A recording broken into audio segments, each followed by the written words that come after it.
sebuah kampung kecil yang rumah-rumahnya berderet seperti deretan terakota usang. Tinggal seorang pria bernama Pak Hasan.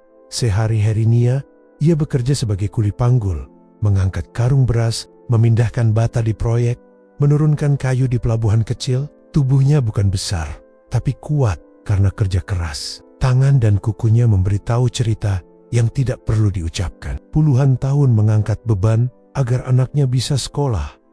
Raffi, anaknya, masih kecil ketika ibunya meninggal. Sejak itu Pak Hasan bertumpu pada satu tujuan sederhana sekaligus berat. Memastikan Raffi mendapatkan pendidikan. "Sekolahmu jangan dilewatkan," kata Pak Hasan berkali-kali. Suaranya tenang namun tegas. Ia bekerja lebih keras dari biasanya. Kadang menahan lapar agar ada uang untuk buku dan sepatu sekolah. Di pagi hari, sebelum subuh ia sudah pergi. Malam baru kembali, badan bau tanah dan peluh. Tapi setiap kali melihat Raffi menulis huruf-hurufnya, matanya melembut seperti tanah yang menerima hujan. Raffi tumbuh menjadi anak yang mudah tertarik. Ia menyukai angka dan cerita-cerita dari buku paket yang diberikan guru. Di meja kecil beralas tikar, oleh lampu minyak yang kadang berkedip, Raffi belajar sambil menahan dingin. Ia tahu ayahnya bekerja keras. Ia merasakan bekas sabuk pengikat goni di punggung ayah ketika memeluknya. Ia mencium bau kapur di jaket ayah ketika ayah pulang. Raffi berjanji dalam hati, "Nanti aku akan membuat ayah bangga. Nanti kita tidak susah lagi." Di sekolah, Raffi bukan anak paling pintar yang tampak tanpa usaha. Ia belajar tekun. Guru mengamati bahwa ketika diberi kesempatan, Raffi selalu menjadi orang terakhir yang pulang, menanyakan soal yang belum ia pahami. Sekali waktu, ketika ada lomba olimpiade kecil-kecilan untuk matematika di tingkat kecamatan, Raffi ikut lebih karena ingin tahu sejauh mana ia bisa. Ia pulang membawa penghargaan kecil. Di kampung, itu menjadi bahan pergunjingan sekaligus kebanggaan. Pak Hasan menangis di sudut dapur ketika melihat piala kecil yang dibungkus kertas minyak itu bukan karena bentuknya, tapi karena arti yang dibawanya. Pembuktian bahwa pengorbanan punya arah. Keluarga mereka sederhana. Rumahnya bukan dari bahan terbaik, lantainya tak rata, tapi selalu ada tempat untuk tawa kecil dan doa sebelum tidur. Pak Hasan jarang sekali mengeluh panjang. Ia bercerita pada Raffi tentang masa kecilnya sendiri yang sederhana, tentang betapa sedikitnya yang harus dilakukan untuk membuat hidup layak ketika niat sudah teguh. Ia sering berbisik, "Belajar yang rajin nak, dunia luas, jangan takut pergi kalau ada kesempatan." Kesempatan datang.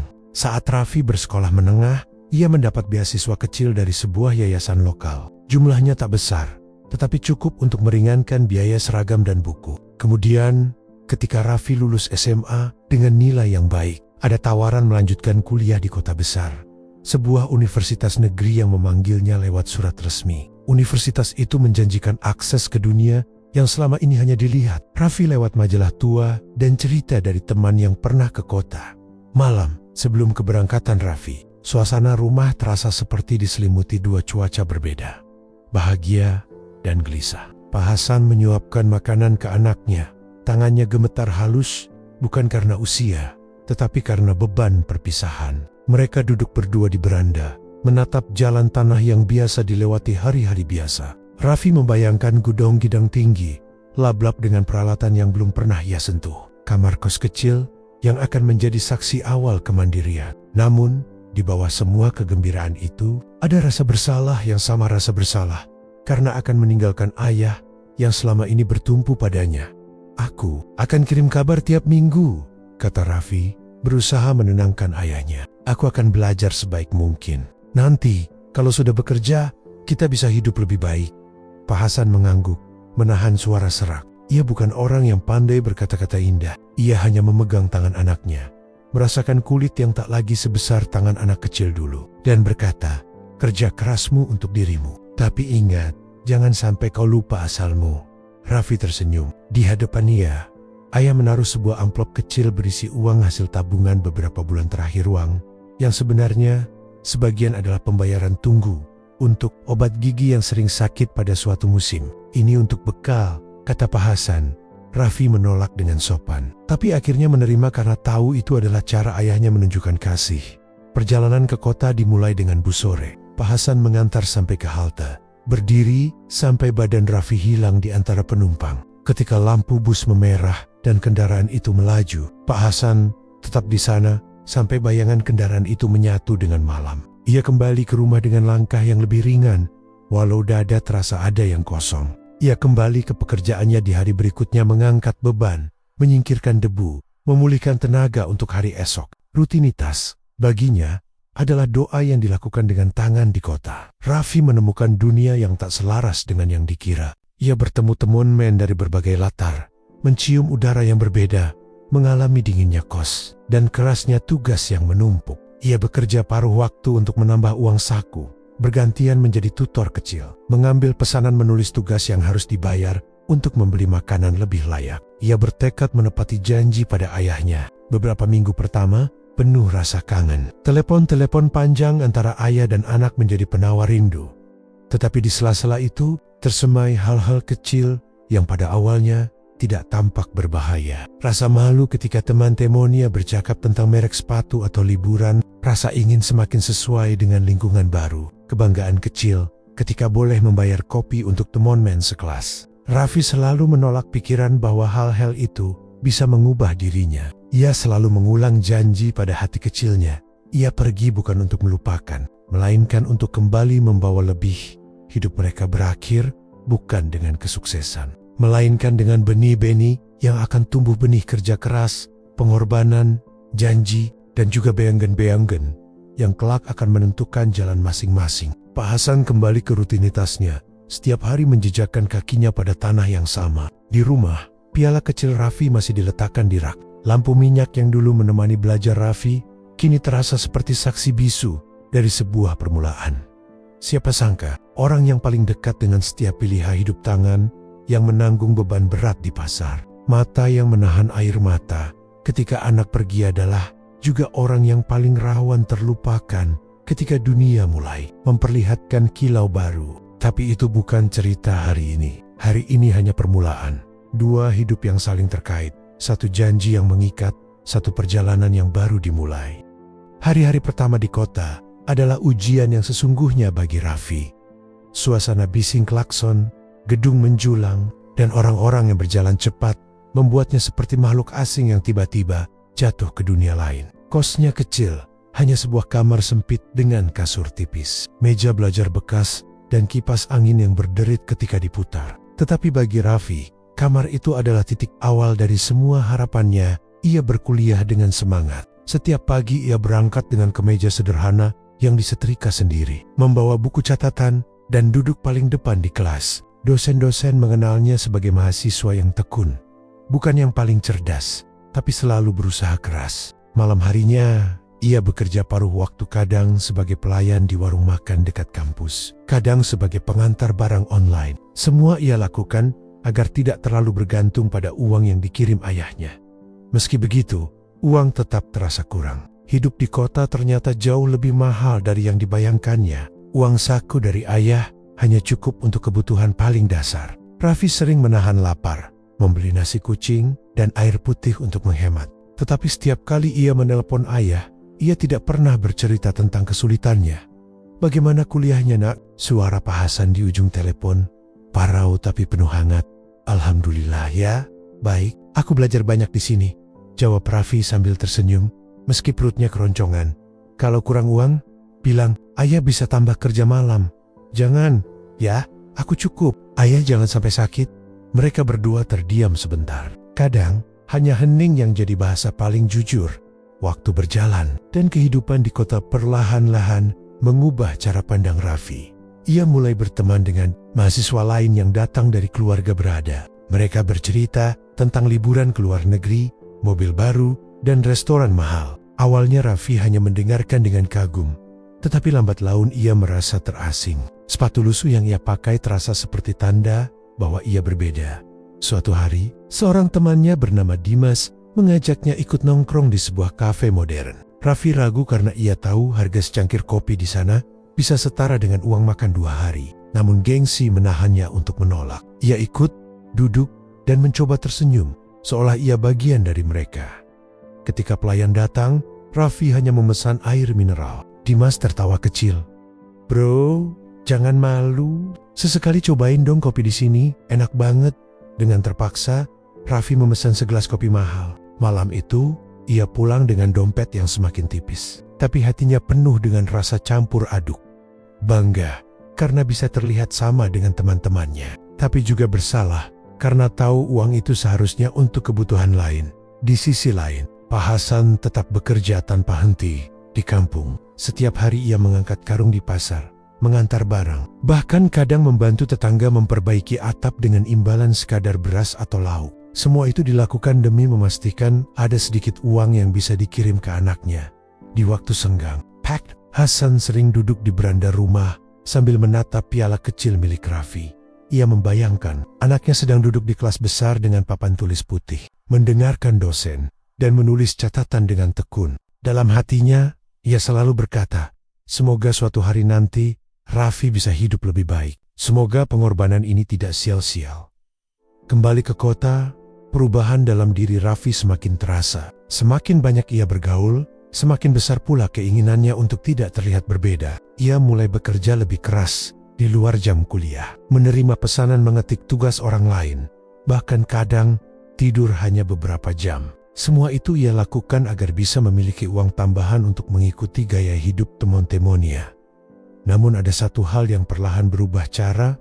Ia bercerita pada orang lain tentang asal-usulnya. Jika dulu ia dengan bangga mengatakan bahwa ayahnya seorang kuli panggul yang bekerja keras membiayainya, kini lidahnya keluh. Pernah sekali seorang temannya bertanya, "Raf, bokap lu kerja apa sih? Kayaknya lu pinter banget. Pasti orang tua lu juga keren ya?" Raffi terdiam, jantungnya berdetak cepat. Dalam benaknya, wajah ayah dengan keringat bercucuran tiba-tiba muncul. Tapi di hadapan temannya, ia justru berkata pelan, "Ayahku kerja biasa aja. Pedagang kecil." Jawaban itu membuat dadanya sesak, seakan ia baru saja menusuk sesuatu yang suci. Tapi temannya mengangguk saja. Lalu percakapan berlanjut. Raffi hanya bisa menunduk, menggenggam tangannya erat. Waktu terus berjalan. Semester demi semester dilewati. Raffi berhasil mempertahankan nilai bagus. Bahkan ia mendapat kesempatan magang di sebuah perusahaan ternama di kota. Itu adalah batu loncatan besar yang bisa membuka pintu kesuksesan di masa depan. Ia pun semakin jarang pulang ke kampung. Alasannya sibuk, telepon untuk ayahnya pun semakin singkat. Pak Hasan menunggu dengan sabar. Baginya, itu wajar. Anak muda memang sibuk. Yang penting, Raffi baik-baik saja. Setiap malam ia mendoakan anaknya agar tetap sehat, agar langkahnya dimudahkan. Namun tanpa disadari, jarak antara ayah dan anak itu perlahan-lahan melebar. Tidak hanya jarak fisik, tetapi juga jarak hati. Dan di sanalah ini berakhir. Raffi yang sedang menapaki tangga kesuksesan dengan langkah cepat. Sementara Pak Hasan tetap berdiri di tanah kampung, menggenggam doa dan harapan. Dua dunia yang dulu menyatu kini mulai membentuk garis pemisah tipis, garis yang kelak akan menajam dan mungkin tak mudah disatukan kembali. Magang di perusahaan ternama menjadi pintu gerbang besar bagi Raffi. Kantornya terletak di jantung kota, di sebuah gedung tinggi yang kokoh sekakannya memantulkan cahaya matahari. Setiap pagi ia berdiri di depan lift bersama pegawai-pegawai lain yang berpakaian rapi dengan parfum mahal. Raffi merasa seperti sudah menjadi bagian dari dunia baru, dunia yang jauh dari jalan tanah kampung, jauh dari tikar lusuh tempat dulu ia belajar. Hari-hari di kantor menuntut disiplin. Ia bekerja keras, sering pulang larut malam. Tetapi ada kepuasan tersendiri setiap kali mendapat pujian dari atasannya. Bahkan beberapa rekan kerja kagum pada kepintarannya. Tanpa tahu cerita di baliknya tentang seorang ayah yang bekerja siang malam demi biaya kuliah. Seiring waktu, Raffi mulai terbiasa dengan kenyamanan. Dari gaji magang yang lumayan ditambah pekerjaan sampingannya, ia bisa membeli pakaian bagus, sepatu baru, dan sesekali makan di restoran bersama teman-temannya. Rasa percaya diri dalam dirinya tumbuh. Ia merasa dirinya semakin layak berada di antara orang-orang kota yang modern. Namun di balik itu, ada hal yang perlahan memudar. Kedekatannya dengan ayah, telepon yang dulu rutin tiap minggu, kini hanya sekali sebulan. Bahkan sering hanya berupa pesan singkat. "Aku sibuk, ya, doakan ya, Pak Hasan, tetap sabar." Ia membaca pesan-pesan singkat itu dengan senyum, meski hatinya merindukan suara anaknya. Malam-malam ia masih duduk di beranda, menatap jalan desa yang sepi, sambil membayangkan wajah Raffi. Ia ingin sekali bercerita tentang sawah tetangga yang baru panen, tentang ayam yang bertelur banyak, tentang tetangga yang menanyakan kabar Raffi. Tapi semuanya ia simpan sendiri, karena ia tidak ingin mengganggu kesibukan anaknya. Suatu sore, perusahaan tempat Raffi magang mengadakan acara kumpul bersama. Semua karyawan diajak ke sebuah restoran mewah. Saat itu, banyak orang saling berbincang tentang keluarga mereka. Ada yang bercerita tentang ayahnya seorang pengusaha. Ada yang bangga pada ibunya yang dosen. Ada pula yang memamerkan foto keluarga dengan pakaian rapi dan wajah bahagia. Seseorang kemudian bertanya pada Raffi, "Kalau orang tua kamu gimana, Raff? Mereka pasti bangga banget sama kamu sekarang." Pertanyaan itu menghantam dadanya seperti batu. Di kepalanya, wajah Pak Hasan muncul. Tubuh kurus dengan baju lusuh, tangan yang kapalan, kaki yang penuh lumpur pasar. Ia ingin berkata jujur bahwa ayahnya hanyalah seorang kuli panggul yang sederhana, tapi berhati besar. Namun, lidahnya keluh. Ia takut menjadi bahan kasihan, atau lebih buruk, bahan tertawaan. Dengan senyum kaku, ia menjawab, "Ayahku punya usaha kecil di kampung." Yang lain mengangguk. Bahkan ada yang berkomentar, "Pantesan kamu rajin ya, pasti nurun dari ayah." Semua tertawa hangat. Raffi ikut tertawa.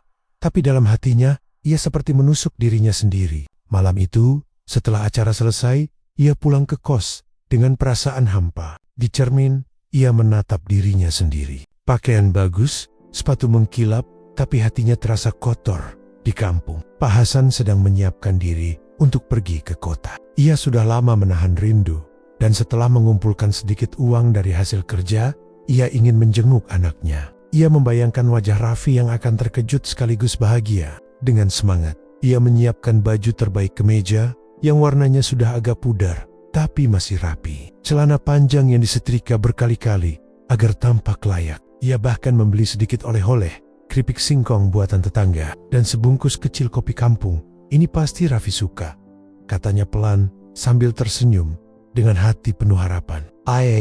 Perjalanan jauh dengan bus ditempuh berjam-jam. Sepanjang jalan ia membayangkan momen ketika mengetuk pintu kamar kos anaknya. Melihat wajah Raffi yang sudah lama tak ditemui. Namun, kenyataan tidak selalu seindah bayangan. Sesampainya di kota, Pak Hasan kebingungan mencari alamat. Jalan besar penuh kendaraan, suara bising, dan orang-orang yang berjalan cepat membuatnya kikuk. Dengan bertanya sana-sini, akhirnya ia menemukan alamat kos anaknya. Ia mengetuk pintu pelan, menunggu dengan hati berdebar. Pintu terbuka. Raffi berdiri di sana dengan wajah terkejut. "Ya," suaranya pelan. Seakan tidak percaya, Pak Hasan tersenyum lebar, matanya berkaca-kaca. "Raffi, ayah datang, kangen sama kamu." Tapi di belakang Raffi, beberapa temannya muncul, penasaran melihat siapa yang datang. Mereka melihat sosok Pak Hasan dengan pakaian sederhana, wajah lelah, dan oleh-oleh yang dibungkus plastik. Raffi tersiket. Di hadapan teman-temannya, rasa malu tiba-tiba melingkupi dirinya. Hatinya berperang antara ingin memeluk ayahnya atau ingin menutup pintu agar tidak ada yang tahu siapa pria tua itu. Bab ini berakhir di detik yang menegangkan. Itu detik di mana pilihan Raffi akan menentukan segalanya. Apakah ia tetap mengakui ayahnya dengan bangga atau menolak dan mengusirnya demi menjaga gengsi di depan orang lain? Pak Hasan berdiri di ambang pintu dengan wajah sumringah. Matanya berkilat menahan air mata. Tubuhnya sedikit membungkuk karena perjalanan jauh. Tangannya yang kasar menggenggam tas plastik berisi ale-ale sederhana. Di hadapannya, Raffi masih terpaku. Sementara teman-temannya berdiri di belakang, saling berbisik dengan tatapan penuh rasa ingin tahu. Bagi Pak Hasan, itu adalah momen yang ia impikan berhari-hari. Ia berharap anaknya akan memeluknya, menanyakan kabar, dan duduk bersama sambil makan mangga atau minum kopi yang ia bawa. Namun bagi Raffi, situasi itu terasa seperti ujian yang menekan dadanya. "Ya, kenapa nggak kasih kabar dulu kalau mau datang?" Suara Raffi terdengar dingin, jauh berbeda dari nada manja yang dulu sering ia gunakan saat kecil. Pak Hasan tersenyum, berusaha menutupi rasa kecewa kecil yang mulai muncul. "Ayah ingin kejutan. Raffi kan sibuk, jadi ayah pikir lebih baik datang langsung. Bisa lihat kamu, ngobrol sebentar saja." Ayah sudah bahagia.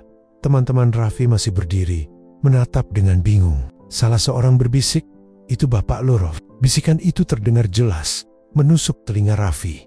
Wajahnya memerah, bukan karena bangga, melainkan karena malu.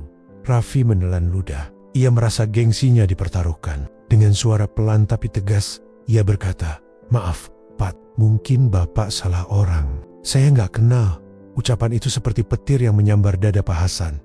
Senyumnya lenyap seketika, matanya melebar, seolah tak percaya dengan apa yang baru ia dengar. "Raffi, ini ayah nak, ayahmu. Kamu lupa sama ayah." Suara itu bergetar, penuh harap, seakan masih meyakinkan dirinya bahwa anaknya hanya bercanda. Tapi tatapan dingin Raffi menegaskan segalanya. "Sudah Pak, tolong jangan ganggu, anak kos lain bisa salah paham," ucap Raffi sambil menutup sedikit pintu. Pak Hasan terdiam. Tangannya gemetar memegang tas plastik yang mulai terasa berat. Ia menatap anaknya sekali lagi, berharap ada penjelasan, berharap anaknya akan menarik kembali kata-katanya. Tapi yang ada hanya wajah kaku dan mata yang menghindar.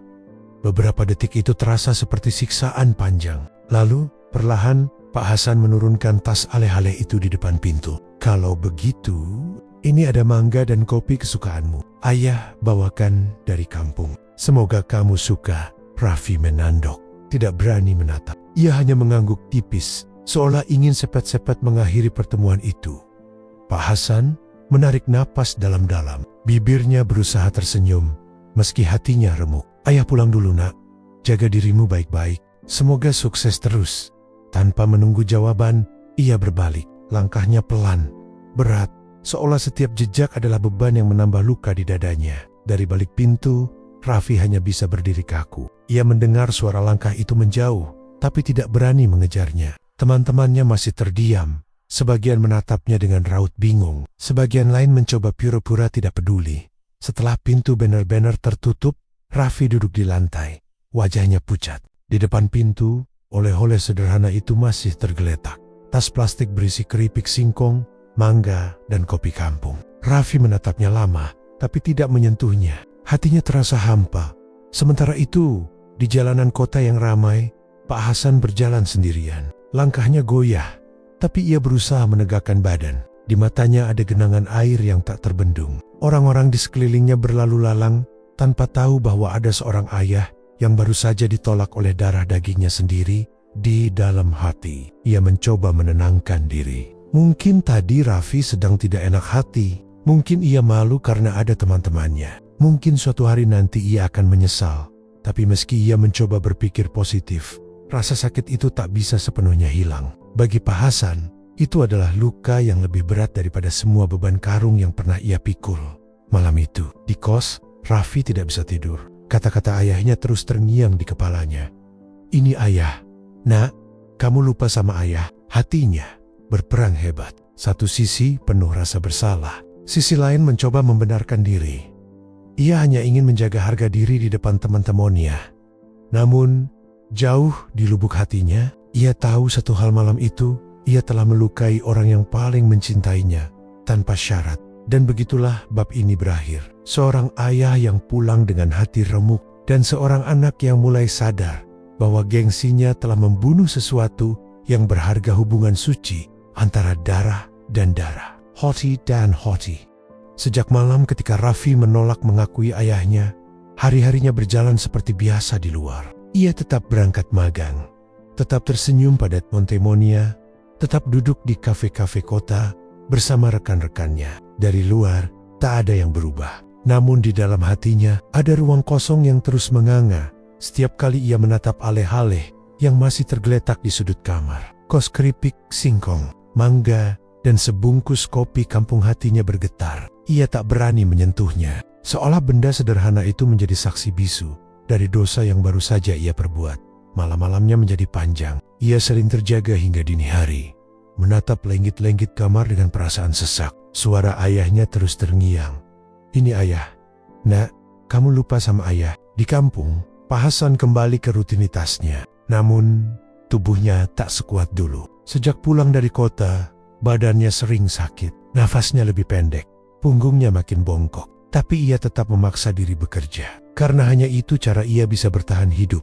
Tetangga sempat heran melihat wajah Pak Hasan yang muram. Biasanya, meski lelah, ia masih bisa tersenyum. Kini senyumnya tipis, matanya kosong. Jika ditanya kabar Raffi, ia hanya menjawab singkat, "Alhamdulillah, dia sibuk kerja, doakan saja." Padahal di dalam hatinya, luka itu belum kering. Setiap malam, ia menatap lenggit-lenggit rumah kayu kecilnya, menahan tangis yang ingin pecah, hanya doa yang masih keluar dari bibirnya. Ya Allah, lindungi anakku. Kalaupun dia lupa sama ayahnya, jangan kau jauhkan dia dari kebaikan. Beberapa minggu kemudian, kabar mengejutkan datang ke kota. Telepon berdering di kamar kos Raffi. Nomor yang muncul adalah nomor tetangga di kampung.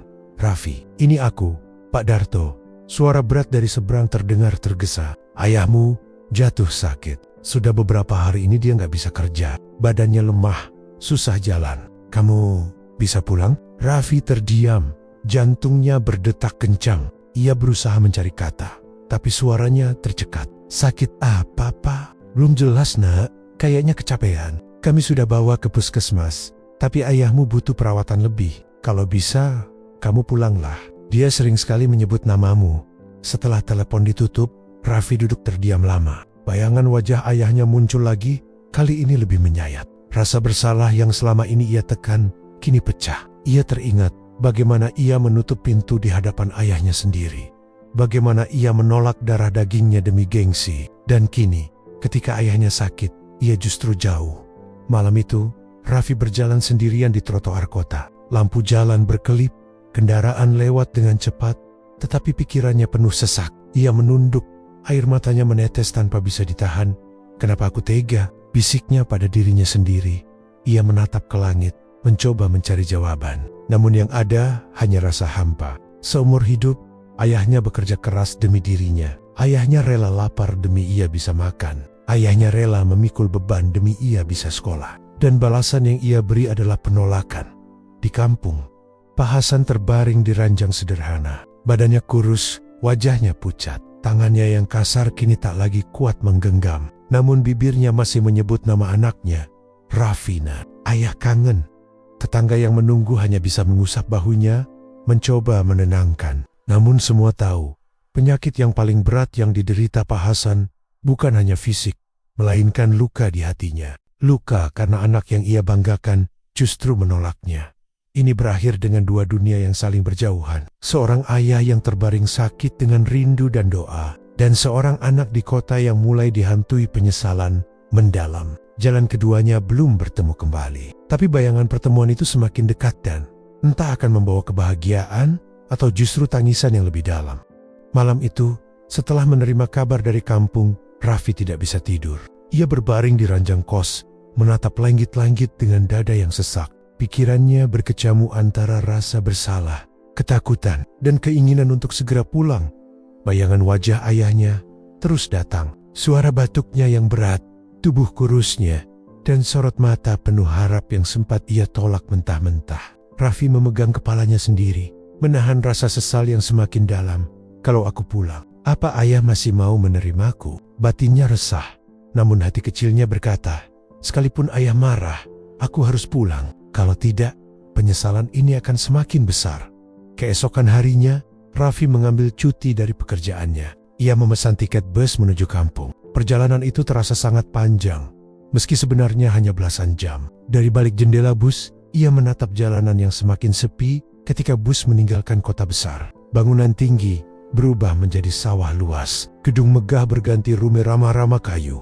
Setiap kali melihat pemandangan pedesaan, hatinya semakin perih. Ia teringat masa kecilnya, berlari di pematang sawah bersama teman-teman, tertawa saat ayahnya mengajaknya mandi di sungai, makan singkong rebus bersama ayah di beranda rumah bambu. Semua kenangan itu dulu terasa biasa saja. Kini justru seperti harta berharga yang tak ternilai. Raffi menandok, air matanya mengalir. Ia menutup wajahnya dengan tangan, takut penumpang lain melihat dirinya menangis.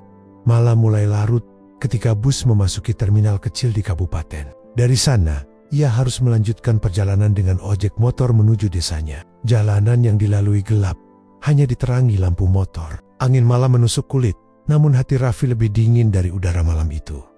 Akhirnya, lampu-lampu kecil desa mulai terlihat. Ojek berhenti di depan warung sederhana yang sudah tutup. Dari sana, Raffi berjalan kaki menuju rumahnya. Setiap langkah terasa berat, kakinya gemetar, dadanya berdegup kencang.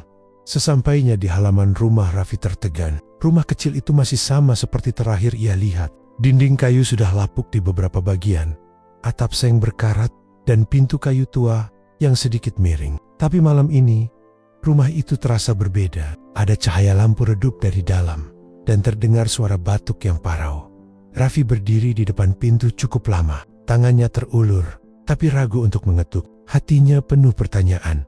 Apakah ayah akan marah? Apakah ayah masih mengingat aku? Atau ayah tidak mau menemuiku lagi? Akhirnya, dengan tangan gemetar, ia mengetuk pintu perlahan. Tok, tok, tok, tok. Pintu dibuka oleh seorang tetangga, Pak Darto. Matanya langsung terbelalak melihat Raffi. Ya Allah, akhirnya kamu datang juga, nak. Suaranya bergetar. Raffi hanya mengangguk pelan. Bagaimana keadaan ayah, Pak? Tanyanya dengan suara serak. Pak Darto menarik napas panjang, lalu memberi isyarat agar Raffi masuk. Ayahmu sedang terbaring. Dia lemah sekali, tapi sering sekali menyebut namamu. Di dalam rumah, suasana hening. Hanya terdengar suara kipas angin tua yang berderit dan batuk lemah dari ranjang. Di atas tikar lusuh, tampak Pak Hasan berbaring. Tubuhnya terlihat jauh lebih kurus, wajahnya pucat dan matanya setengah terpejam. Raffi berdiri terpaku, air matanya langsung jatuh deras. Ia melihat ayahnya, sosok yang dulu kuat, sekarang begitu rapuh. Ia ingin berlari, ingin memeluk, tapi langkahnya terasa terkunci. Ya Allah, bisik Raffi lirih. Seakan merasakan kehadiran seseorang, Pak Hasan membuka matanya perlahan. Pandangannya samar, namun begitu matanya menangkap bayangan Raffi, bibirnya bergerak gemetar. Raffi, suaranya lirih, hampir tak terdengar. Raffi langsung berlutut di sisi ranjang, memegang tangan ayahnya yang dingin dan kurus. Iya, ya, ini Raffi ya. Maafkan aku, maafkan anakmu ini. Suaranya pecah di antara tangis. Pak Hasan menatap anaknya dengan mata berkaca-kaca. Senyum tipis muncul di wajahnya yang pucat. Alhamdulillah, akhirnya kamu pulang, nak. Ayah, kangen sekali. Tangisan Raffi pecah semakin deras. Ia menunduk, mencium tangan ayahnya yang penuh kapalan. Aku berdosa ya. Aku, anak yang durhaka. Aku menolakmu. Aku malu mengakuimu. Padahal kaulah yang paling berjasa dalam hidupku. Maafkan aku, ya. Pak Hasan mengusap kepala anaknya dengan sisa tenaga. Nak, ayah sudah tua. Ayah nggak butuh apa-apa lagi. Yang ayah mau cuma lihat kamu bahagia dan nggak lupa sama asalmu. Ayah sudah memaafkanmu sejak lama. Kalimat itu menusuk hati Raffi dalam-dalam. Ia merasa semakin hancur, tapi juga lega mendengar bahwa ayahnya tidak menyimpan dendam. Malam itu, Raffi duduk di sisi ranjang ayahnya, menggenggam tangannya erat. Ia tak lagi peduli pada dunia luar, pada gengsi, atau pada pandangan orang lain. Yang penting baginya hanyalah satu, menebus semua kesalahan. Selagi ayahnya masih hidup, dan di dalam hatinya, Raffi berjanji, aku tidak akan meninggalkan ayah lagi. Aku akan menjaga ayah, apapun yang terjadi. Malam itu, Raffi tidak beranjak dari sisi ranjang. Tangan ayahnya yang kurus, terus ia genggam seakan takut kehilangan. Sesekali ia menyeka keringat dingin di dahi ayahnya dengan kain basah. Setiap tarikan napas ayahnya terdengar berat, seolah ada beban besar di dada. Tetangga yang menunggu ikut merasa haru melihat Raffi. Mereka tahu selama ini, Pak Hasan hanya hidup seorang diri, tanpa anak di sisinya. Dan malam itu, akhirnya anak yang ditunggu pulang. Sayangnya, pulang di saat yang begitu rapuh.